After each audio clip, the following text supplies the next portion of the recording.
What's up, guys? This is Webby back again for a special podcast for you in which we're going to be going over and discussing the top 5 greatest Survivor Series of all time.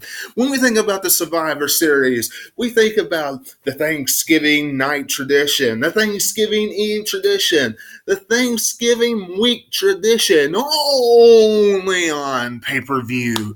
When we think about the Survivor Series, we think about teams of 4 or 5 competing to see just who will survive. When we think about the Survivor Series, brand supremacy, brand warfare, we think about WWE Championship, World Heavyweight Championships on the line, Universal Championship, to see who is the greatest champion of the WWE. We think about teams invading each other on their brands. All that, plus so much more, WWE has given us during the Survivor Series. Coming in at number 5 on my list is the 2011 Survivor Series. Lots of reasons why this Survivor Series made my list, including CM Punk's 434-day title reign began as he tapped out Alberto Del Rio at the Survivor Series, and CM Punk went on to have a tremendous title reign, defending it in every way possible throughout those 434-day title days of his. Now, not only that, but 2 other big important reasons. Mark Henry and the Big Show and their rivalry continuing on. Look, Mark Henry getting his world title push, which he rightfully deserved, and anybody that was watching wrestling back then, which I think a lot of people watching this podcast right now was watching the 2011 Survivor Series when it was taking place, I'm sure, would agree that Mark Henry deserved that one title reign. And he was on a massive roll going through people like Sheamus, the Big Show, amongst others, until Daniel Bryan finally got that cash in and became world champion. But Mark Henry did beat the Big Show at the Survivor Series, and it was a great contest for these 2 men. And finally, The Rock and John Cena taking on The Miz and R-Truth. Good contest, good build. Couldn't ask for better opponents for The Rock and John Cena at the time. Miz and R-Truth causing chaos on Monday Night Raw, running rapid, just doing everything possible to make other superstars' lives just miserable on Monday Night Raw. And it was a very intriguing tag team at the time. Really enjoyed The Miz and R-Truth. And quite frankly, The Rock and John Cena, that was a pretty good start to their 2012 build for the rivalry matchup for WrestleMania 28. So I really enjoyed that as well. But that's why 2011 Survivor Series comes in at number 5. Coming in at number 4, the 1989 Survivor Series. When you look at the 1989 Survivor Series, a lot of things comes to mind. Number 1, no holds barred. WWE really pushing no holds barred during this pay-per-view. They had Zeus, a part of the $1 Million team, as they were taking on the Hulkamaniacs. And not only that, but you had the Ultimate Warriors taking on the Heenan family. Not only that, but you had the 4x4s taking on the King's Court. You had, in the opening matchup, the Dream Team taking on the Enforcers, Big Boss Man, and the American Dream, Dusty Rhodes, and their rivalry clashing heads at the Survivor Series. Bad News Brown not getting along with anybody and walking out on the Enforcers. It was a good pay-per-view for us wrestling fans. Everybody had a piece of the pie back in 1989, and it seemed like everybody was just kind of gelling together, honestly, back then. And if you didn't like one rivalry back then WWE had something else for you to intrigue you on that pay-per-view. So I really enjoyed that. It's still one of those pay-per-views. I remember my grandma had that particular Survivor Series, and it's still one of those that I will go back and watch. And I'm glad I have the network now, so I can go back and watch it any time that I want, because it's one of those that once Survivor Series comes around, I will go back and watch to get myself ready for it.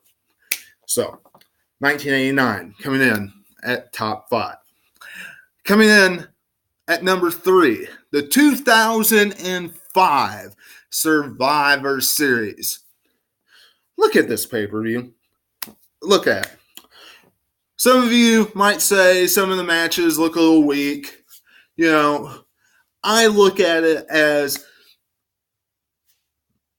WWE, these days, they do brand supremacy, brand warfare, and all this stuff. Look, they did Raw versus SmackDown back then as well. And you know what? They really built it up beautifully back then, masterfully back then. They had Raw and SmackDown invading on each other all the time back then. Where now, they do it for like 1 week and then it's over. They built it up. If it was a 4-week build, they were invading each other for 4 weeks. Loved it. Absolutely loved it. That's what took place there. Not only that, but you had, for the undisputed United States Championship, Booker T versus Chris Benoit, best of 7 series. Have seen that done plenty of times. We saw it with Cesaro and Sheamus, but that was a very good best of 7 as far as I'm concerned. And that was a good start for the Survivor Series. Not only that, John Cena and Kurt Angle, look, pretty good for the WWE Championship, if you ask me. And of course, during the traditional Survivor Series matchup at the very end, as we know, the huge rivalry that had been taking place ever since WrestleMania of that year, Randy Orton and The Undertaker. As we know, that year, the Ortons stuffed The Undertaker in the casket during the casket match, and The Undertaker rose at the Survivor Series. And when he rose, scared Randy Orton to death as he was victorious in the Survivor Series matchup, but that led to their Armageddon Hell in a Cell matchup the following month. So it was a good Survivor Series, and that is why I'm putting it as one of the greatest of all time. And coming in at number 2, the 1994 Survivor Series. When you look at this Survivor Series, You think of the Dead Man, The Undertaker, getting revenge on Yokozuna in a casket matchup. You look at Bob Backlund winning the WWE Championship from Bret Hart with the crossface chicken wing in the submission matchup, enhancing also at the same time some more with Bret and Owen because Owen Hart helped Bob Backlund win this with convincing his mom to throw in the towel, even though Stu, his dad, did not want Helen to throw in the towel, yanked it out of her hands at first, and then finally Helen yanked the towel out of Stu's hand and threw in the towel, feeling so hurt because Bret was sitting there agonizing in pain of the crossface chicken wing. And then Bob Backlund in his interview held up the title and he said, "I feel like God."